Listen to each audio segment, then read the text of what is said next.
Welcome to your रॉकर्ट्स। दोस्तों, आप तो जानते ही हैं कि हम आपके लिए बहुत ही अलग अलग टाइप की और इंटरेस्टिंग मूवीज ढूंढ ढूंढ कर लेकर आ रहे हैं, चाहे वो थ्रिलर्स हो या हॉरर या फिर ज़ॉम्बीज या कहें कि इंटरेस्टिंग ड्रामा या कहें कि लव स्टोरीज। आपके लिए ऐसी रियल मूवीज ढूंढकर उन्हें इंटरेस्टिंग वीडियोस में पेश करने में मुझे बहुत ज्यादा खुशी मिलती है। उम्मीद है आप एंजॉय करते होंगे। आप हमारी वीडियोस को ज्यादा से ज्यादा शेयर करेंगे तो हमें इंटरेस्टिंग वीडियोस बनाने का प्रोत्साहन मिलता रहेगा। आज की मूवी भी ऐसी एक कोशिश है। ये एक ट्विस्टेड हॉरर मूवी है। भूत सिर्फ इंसानों में या जानवरों में नहीं बल्कि बेजान चीजों में भी रहते हैं। आज की मूवी का मेन विलन है एक बेड। तो चलिए देखते हैं आज की मूवी, जिसका हमने टाइटल रखा है जो बेड पे सोएगा वो डेड हो जाएगा। टाइटल अच्छा लगा आपको? लेकिन असली टाइटल है बेड ऑफ द डेड। चलिए देखते हैं इस खतरनाक बेड की कहानी को। मूवी की शुरुआत में कुछ लोग एक आदमी को पकड़कर एक पेड़ के पास लेके आते हैं। साल है 1790। उस पेड़ पे पहले से एक आदमी की लाश लटक रही होती है, जिसे चील वगैरह ने काट के खा लिया है। पेड़ के नीचे कई लाशें पड़ी हुई है। उस आदमी को वे चाकू से पूरी तरह काटकर पेड़ पर लटका देते हैं। फिर वे एक बुक से कुछ मंत्र पढ़ते हैं। कुछ शताब्दियों के बाद उसी पेड़ को दिखाते हैं। अब एक कारपेंटर उस बेड को काटकर एक शानदार बेड बनाता है और हेडरेस्ट के लिए एक डिजाइन भी तैयार करता है। अगले सीन में कहीं आग लगी होती है और लोगों की चीखों के बीच मूवी का title bed of the dead डाल के मूवी होती है शुरू।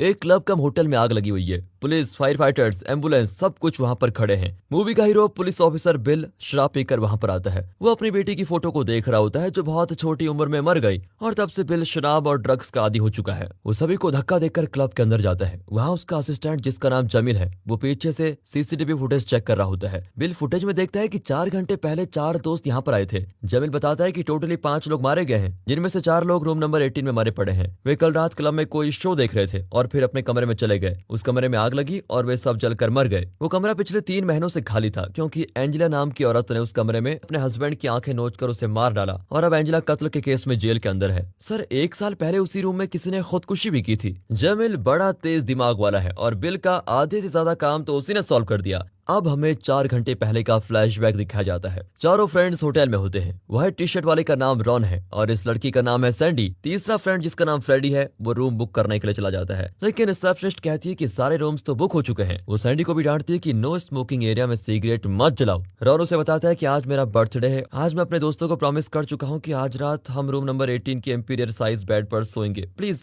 कुछ करो ना, वरना मेरी नाक कट जाएगी। देखो मेरे लाल, वो कमरा तो तुम भूल ही जाओ, क्योंकि हम उसको रेनोवेट कर रहे हैं। मैडम, 1 टाइम ऑफर देता हूँ, उस कमरे का मैं डबल रेट देने को तैयार हूँ। लेकिन वो कहती है कि डबल नहीं, ट्रिपल रेट लूंगी। $350 चलेगा तो बोलो, वरना खिसको यहाँ से। रॉन अपना पॉकेट खाली करके उसे $350 दे देता है और रूम नंबर 18 की चाबी लेकर अंदर चले जाते हैं। ये इनकी चौथी फ्रेंड है, इसका नाम है नैन्सी। इस होटल के रंग ढंग देखकर लगता है कि ये जब भी मैड मूवी का डिसेंट होटल है। वहाँ एक आदमी एक औरत से बहुत रूडली बिहेव करता है। सैंडी भड़क कर उसे डांट देती है, लेकिन वो इनडिसेंट बातें करने लगता है। रॉन दोनों को शांत करवाकर सैंडी को वहां से लेके जाता है और चारों रूम नंबर 18 के अंदर आ जाते हैं। हर चीज पर सफेद कपड़ा और धूल जमी हुई है, क्योंकि कई दिनों से कमरा बंद पड़ा हुआ है। सैंडी बेड के हेडरेस्ट पर एक बड़ा और अजीब सिंबल देखती है। ये उसी पेड़ से बना है जिस पर लोगों को मारकर लटका दिया जाता था। इतना बड़ा और शानदार बेड देखकर रॉन और फ्रेडी बहुत खुश होते हैं कि भैया आज तो जलसा हो गया। ये बेड पर सोने जा रहे हैं या कुश्ती करने? खैर, चारों बेड पर बैठकर ड्रिंक करते हैं। रॉन और फ्रेडी दोनों लड़कियों को चीयर करते हैं कि चलो जल्दी शुरू करो। लेकिन ये लोग करना क्या चाहते हैं?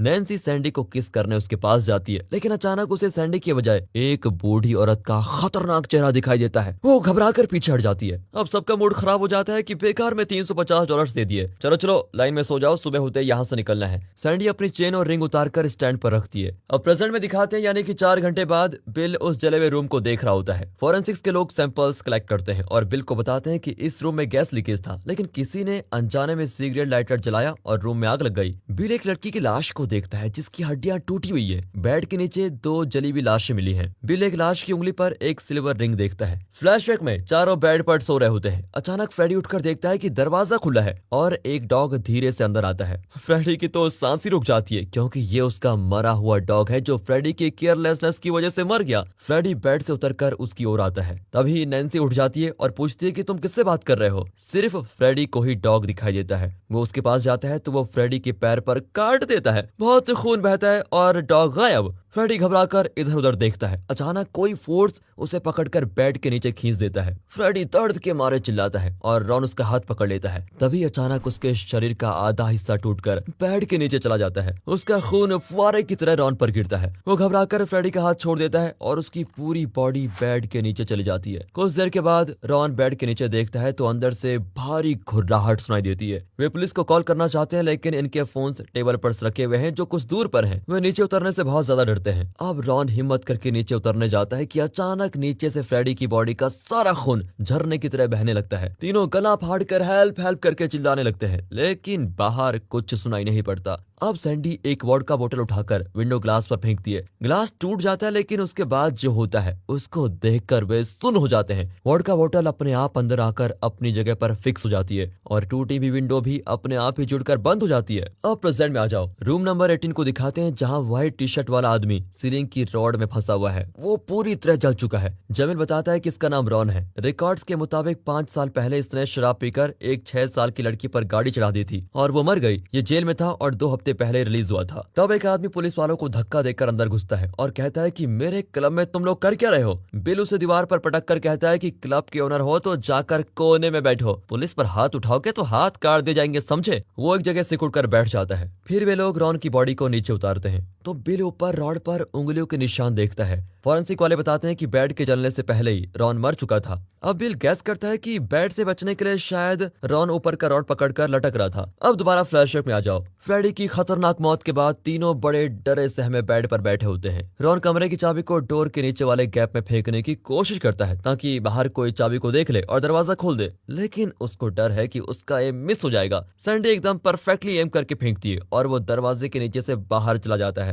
अब रॉन नैन्सी को डांटता है कि तुम फ्रेडी के लिए रोती क्यों नहीं, आखिर वो तुम्हारा बॉयफ्रेंड था। नैन्सी उल्टा उसको सुनाती है कि अगर तुम हमें यहाँ नहीं लाते तो वो जिंदा होता। सैंडी दोनों को शांत करवाती है। तभी अचानक रॉन को बेड पर खून से लथपथ एक स्कल दिखाई देता है जिसे कपड़े से लपेटा गया है। सैंडी और नैन्सी को ऐसा कुछ भी नहीं दिखता। रॉन बचाओ बचाओ कहकर बेड के ऊपर रॉड पकड़कर लटकने लगता है। अब वो स्कल रॉन को मुड़कर देखता है। रॉन एकदम फ्रीज। अचानक सीलिंग पर उसको एक भूत दिखाई देता है जो उसे ऊपर उठा लेता है। अब रॉन रॉड्स के बीच फंस जाता है। चलो बच गए, ये करके वो चैन की सांस ले ही रहा होता है कि दर्द के मारे चिल्लाता है। भूत उसके मुंह में घुस गया था। अब वो रॉन का पेट फाड़कर बाहर निकलता है और रॉन का सारा खून बारिश की तरह दोनों लड़कियों पर गिरता है। दोनों नहीं जानती कि रॉन के साथ क्या हो रहा है, लेकिन वे खून में नहा रही होती है। दोनों चिल्लाने लग जाती हैं। अब प्रेजेंट में आ जाओ। बिल क्लब के ओनर से पूछता है कि रूम 18 में क्या प्रॉब्लम है, साफ साफ बताओ। कुछ भी नहीं, एकदम नॉर्मल कमरा है सर। बिल जानता है कि वो झूठ बोल रहा है। वहाँ कुछ फोटोज होती हैं, उसमें क्लब का ओनर कुछ लड़कियों के साथ उसी कमरे में होता है। बिल उसकी बकवास नहीं सुनना चाहता और बाहर आ जाता है। रूम नंबर 18 के बाहर एक लाश पड़ी हुई है जिसकी मौत बहुत बदतर तरीके से हुई है। बिल फिर से शराब पीता है। अब जैमिल उसको इन्फॉर्म करता है कि रूम 18 के बाहर जिसकी लाश मिली है उसका नाम एलन है। वो एक वेमिजर था और हाल ही में एक सेक्स स्कैंडल में वो अरेस्ट हुआ था। उसकी एक विक्टिम खुदकुशी करके मर गई और इस तरह में मरे हुए लोगों के पास्ट को खोदने लगते हैं। फ्लैशबैक में आ जाओ। दोनों लड़कियां सीलिंग को देख रही होती हैं। दोनों जानती हैं कि वे बेड से हटेंगी तो मौत बिल्कुल निश्चित है। दोनों काम डाउन करके वोडका पीती हैं। तभी दरवाजे के बाहर किसी की छाया दिखती है। फटाक करके दरवाजा खुलता है और एक आदमी आता है। ये वही आदमी है जिसे नीचे सैंडी ने डांटा था। सैंडी चिल्लाती है कि प्लीज जल्दी से पुलिस को कॉल करो और अंदर मत आओ, यहाँ खतरा है। लेकिन वो कुत्ते की तरह जीभ लटका कर अंदर चला जाता है और इनको देखकर हंसने लगता है। सैंडी फिर कहती है कि अबे गधे अंदर मत आ, मारा जाएगा, जाकर पुलिस को बुला। पर नहीं, वो तो खुशी खुशी आकर बेड पर हाथ रखता है। और तब दिखाते हैं कि असल में उस आदमी को क्या दिख रहा था। उसे लग रहा था कि ये दोनों लड़कियां उसे अपने पास बुला रही हैं, इसीलिए वो इनके पास आ गया। लेकिन तब वो बेड के नीचे खून देखता है और पूछता है कि ये क्या है। जब वो बेड से अपना हाथ निकालता है तो उसके गले में कुछ घुसता है और वो गला पकड़कर कमरे से बाहर आकर गिर जाता है। वो देखता है कि एक भूतनी 4 पैरों पर चलकर उसकी ओर आ रही है। वो उसके ऊपर चढ़कर उसकी गर्दन तोड़ देती है और इस तरह उसकी मौत। इसी आदमी का नाम एलन है जिसकी लाश कमरे के बाहर मिलती है। यहाँ रूम 18 का दरवाजा जोर से बंद हो जाता है। अब बेड पर बैठकर नैन्सी सैंडी को एक कहानी सुनाती है जो यहाँ हो रही घटनाओं से बिल्कुल मिलती जुलती है। मेरे घर के पास एक आदमी रहता था। वो कभी घर से बाहर निकलता ही नहीं था। उसको डर था कि अगर वो बाहर कदम रखेगा तो भूत उसको मार डालेगा। उसके परिवार वालों ने उसे बाहर ले जाने की बहुत कोशिश की लेकिन वो नहीं माना। उसकी पत्नी ने उसको स्लीपिंग टैबलेट्स देकर एक साइकियाट्रिस्ट के पास ले जाने की बहुत कोशिश की। वे उसे एम्बुलेंस में चढ़ाने वाले थे कि एक शराबी तेजी से गाड़ी चलाकर वहां आया और घर के एंट्रेंस पर ही उस आदमी के ऊपर गाड़ी चढ़ा दी। उस आदमी का डर सच हो गया और घर से बाहर निकलते ही वो मारा गया। अब इनकी बातों के बीच फ्रेडी का फोन बजता है जो जमीन पर पड़ा हुआ है। फिर वे एक पिलो को बेडशीट से बांधकर फोन के पास फेंकते हैं और उसको खींचने की कोशिश करते हैं, पर तभी वहां पर रखा हुआ पियानो बजने लगता है और चेयर हिलने लग जाती है। बेड के नीचे से आवाजें भी आती है। सैंडी धीरे से हाथ नीचे करके झट से फोन उठाकर कॉल अटेंड करती है। उस तरफ से एक दर्द भरी आवाज सुनाई देती है और सैंडी कॉल कट कर देती है। फिर वो अपनी माँ को मैसेज करती है कि हम बहुत मुसीबत में हैं, प्लीज पुलिस को कॉल कीजिए। लेकिन वो मैसेज एक ही टाइम पर रॉन, सैंडी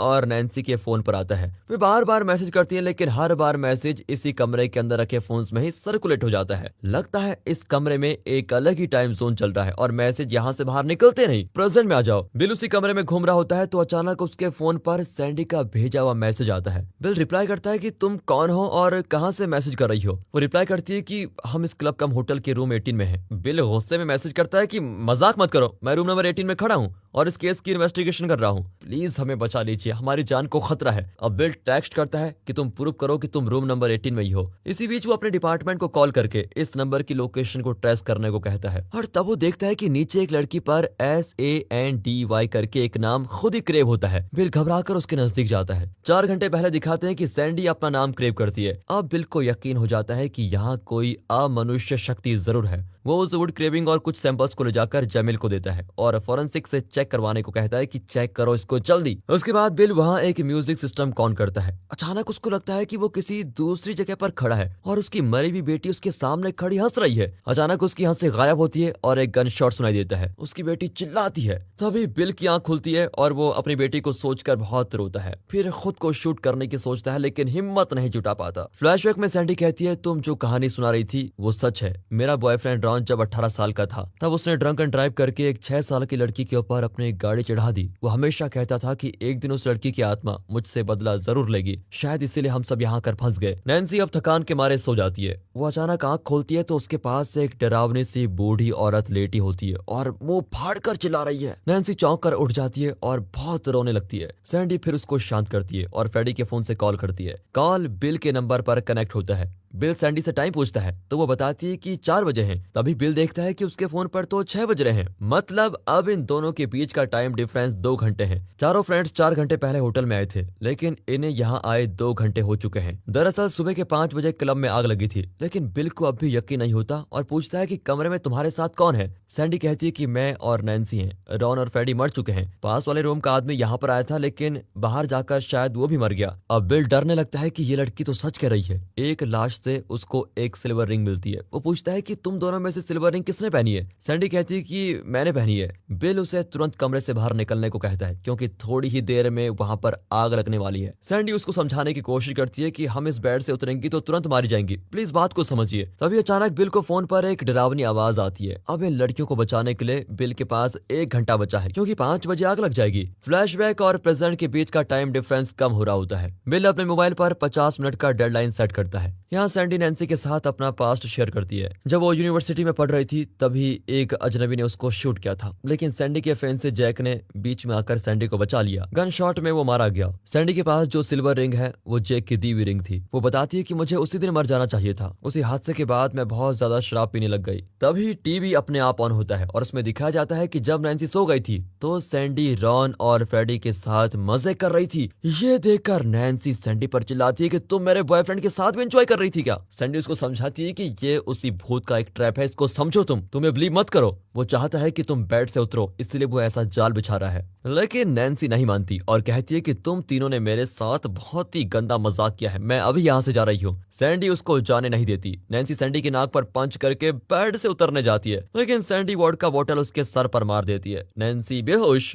अब प्रेजेंट में आ जाओ। क्लब ओनर को अरेस्ट करके पुलिस कार में बैठाते हैं लेकिन वो बिल के पास्ट के बारे में पूछने लगता है कि आपने उस ब्लैक अमेरिकन लड़के को क्यों शूट किया। तभी दिखाते हैं कि एक ब्लैक अमेरिकन गैंग ने बिल की बेटी को शूट कर दिया था। बिल उन्हें चेस करने लगा और उसने बदला लेने के लिए एक 18 साल के लड़के को शूट कर दिया लेकिन बाद में उसे पता चला कि वो लड़का इस गैंग को बिलोंग करता ही नहीं था, वो तो एक इनोसेंट स्टूडेंट था। इस वजह से बिल पर कई महीनों तक केस भी चला। अब जमील आकर बताता है कि मैंने एंजेला नाम की औरत का पता लगाया जो कुछ महीने पहले अपने पति के साथ रूम नंबर 18 में ठहरी थी। उसने अपने हस्बैंड की आंखें नोच कर उसे मार डाला। दरअसल उसका हस्बैंड भी सेक्स स्कैंडल में फंसा हुआ था इसलिए उसकी पत्नी ने उसको मार डाला और अब वो जेल में है। सर, रूम 18 में एक लड़की की लाश थी जिसका नाम सैंडी था। वो किंग्स यूनिवर्सिटी में डॉक्टरेट कर रही थी। उसे एक आदमी ने शूट करने की कोशिश की थी, लेकिन उसके बदले उसका फेंसी मारा गया। ये 2-3 साल पहले की बात है। दोस्तों, क्या आपको भी मेरी तरह लगता है कि जेमिल को हीरो और बिल को असिस्टेंट होना चाहिए था, क्योंकि असली इन्वेस्टिगेशन तो वही कर रहा है ना? बिल कंफ्यूज होता है कि इस वक्त सैंडी मर चुकी है, लेकिन फोन पर बात भी कर रही है। ये कैसा चक्कर है, कुछ पल्ले नहीं पड़ रहा है। तभी क्लब ओनर चिढ़ाता है कि आप हमेशा ड्यूटी पर पी के क्यों आते हो।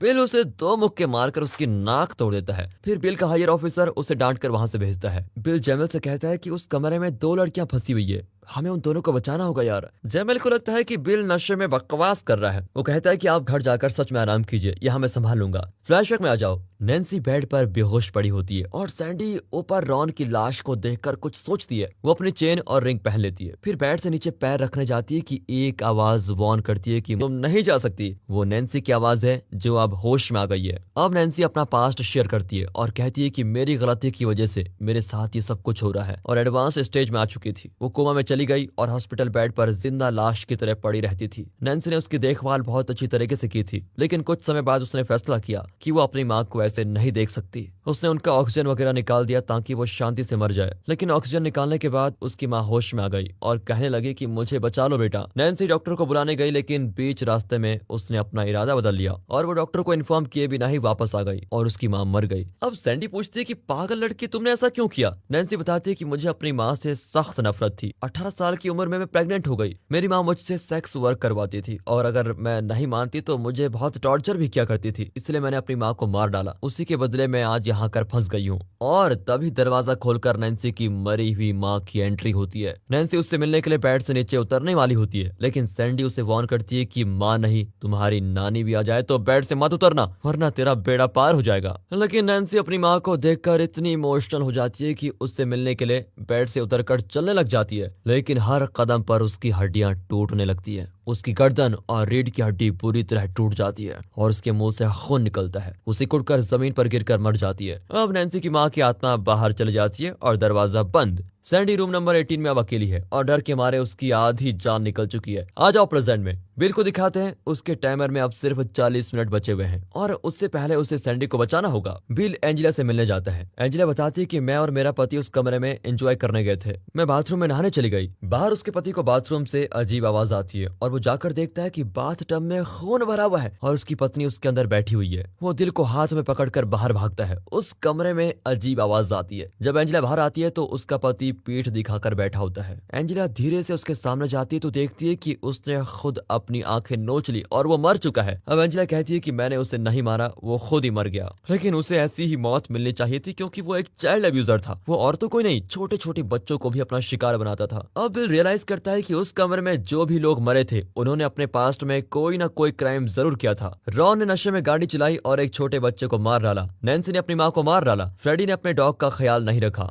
लेकिन सैंडी को मुझे कॉल करने का ऑप्शन कैसे मिला, ये सोचकर वो तुरंत गाड़ी लेकर क्लब की ओर निकलता है। इसी बीच सैंडी बेड पर एकदम मायूस पड़ी होती है। अचानक दरवाजा खुलता है और उसका मरा हुआ फैंसी जैक आता है। वो सैंडी को अपने पास बुलाता है, लेकिन सैंडी कहती है मैं बेड से उतरकर नहीं आना चाहती। वो जिद नहीं करता और वहां से चला जाता है। और तब अचानक ऊपर की रॉड टूटती है और रॉन धड़ करके नीचे गिर जाता है। दरअसल ये गैस पाइप है। पाइप से गैस लीक होती है और रॉन की सिगरेट लाइटर भी नीचे गिर जाती है। उस लाइटर को हाथ में रखकर सैंडी सोच में पड़ जाती है। तभी बिल उसको कॉल करके कहता है तुम बेड से उतर जाओ, लेकिन सैंडी कहती है अब मुझे कोई नहीं बचा सकता। मैं इस बेड को और खुद को जलाने वाली हूँ। न रहेगा बेड, न रहेगा भूत। बिल उसको समझाता है कि उस कमरे में वही लोग मरे हैं जिन्होंने किसी और की जान ली थी। तुमने ऐसी कोई गलती नहीं की, इसलिए उस बेड से तुम्हें फोन करने का मौका दिया गया। जेक ने तुम्हें बचाने के लिए अपनी जान दे दी थी। तुम मर गई तो उसकी कुर्बानी बेकार जाएगी। अब उसकी मोटिवेशन सुनकर सैंडी बेड से नीचे कदम रख देती है। डर के मारे उसके पसीने छूटते हैं। वो आगे बढ़ती है और दरवाजे से बाहर निकल जाती है। उसे कुछ भी नहीं होता क्योंकि उसने किसी का भी बुरा नहीं किया था। अब वो क्लब से बाहर आ जाती है। यहाँ रूम 18 में बिल बैठा हुआ होता है और सैंडी के जाने के बाद एक वाइब्रेशन ऑन होता है। यहाँ हम देखते हैं कि बेड और कमरा जला हुआ है ही नहीं, क्योंकि सैंडी ने तो लाइटर जलाया ही नहीं। सब वैसा का वैसा ही है। बिल भी इस बात को रियलाइज करता है और धीरे से बेड को टच करता है। उसको तसल्ली होती है कि उसने सैंडी को बचा लिया, लेकिन वो नहीं जानता कि बेड को टच करके उसने कितनी बड़ी गलती कर दी। अब वो जैमिल को कॉल करता है। बिल के टाइम जोन में अभी सुबह हो रही है, लेकिन जब जैमिल को दिखाते हैं तो वहाँ पूरी तरह सुबह हो चुकी है। जैमिल हंसकर कहता है कि मजाक मत करो यार, तुम बिल हो ही नहीं सकते। बिल चिढ़कर कहता है कि मजाक नहीं, मैं सच में बिल हूँ और रूम नंबर 18 से बोल रहा हूँ। इस पर जैमिल कहता है कि मेरे पास मजाक का टाइम नहीं है, मैं खुद रूम नंबर 18 में खड़ा हूँ। ये कहकर वो पुलिस डिपार्टमेंट को कॉल करके कहता है कि कोई मेरे साथ मजाक कर रहा है, तुम लोग इस कॉल को ट्रेस करो। बिल कंफ्यूज्ड है कि जैमिल क्या बकवास कर रहा है। वो मुड़कर देखता है तो वही ब्लैक अमेरिकन स्टूडेंट दिखता है जिसे बिल ने गैंग मेंबर समझकर मार डाला था। अब बिल को साफ साफ समझ में आ जाता है, उसने बेड को छुआ था और उसने इस इनोसेंट लड़के को मारकर बहुत बड़ी गलती की थी, यानी अब वो भी मारा जाएगा। वो अपनी मौत के लिए तैयार होकर बेड पर बैठ जाता है, फिर अपनी गन निकालकर आंखें बंद करता है। उसे उसकी बेटी दिखाई देती है। वो कहती है कि डरो मत पापा, कुछ देर में आप मर जाओगे और मेरे पास आ जाओगे, बिल्कुल दर्द नहीं होगा। अब बिल खुद को शूट करके मर जाता है। अब हमें पता चलता है कि जैमिल बिल की खुदकुशी को इन्वेस्टिगेट करने के लिए रूम 18 में आया है और इसलिए वो मानने को तैयार नहीं था कि बिल उसे कॉल कर रहा है। इस कमरे में पिछले टाइम जोन में सैंडी और उसके फ्रेंड्स मारे गए थे, लेकिन बिल ने सैंडी को ठीक टाइम पर बेड से उतारकर उसको बचा लिया, पर बाद में वो खुद रूम नंबर 18 में खुदकुशी करके मर गया। कुछ घंटे बाद प्रेजेंट में जैमिल बिल की खुदकुशी को इन्वेस्टिगेट करने रूम 18 में आया है। कुछ दिन बाद दिखाते हैं कि उस बड़े इंपीरियल साइज बेड की नीलामी की जाती है और एक बुजुर्ग कपल उस बेड को चाव से खरीदता है और इसी के साथ ये मूवी होती है यहाँ खत्म। तो दोस्तों कैसी लगी ये मूवी, और अगर ये वीडियो आपको अच्छी लगी हो, स्टोरी अच्छी लगी हो, एक्सप्लेनेशन अच्छा लगा हो तो ज्यादा से ज्यादा शेयर करें, वीडियो को लाइक कीजिए और चैनल को सब्सक्राइब। मिलता है अगली वीडियो में मजेदार वीडियो में, तब तक के लिए गुड बाय, अपना ख्याल रखिए and finally thanks for watching.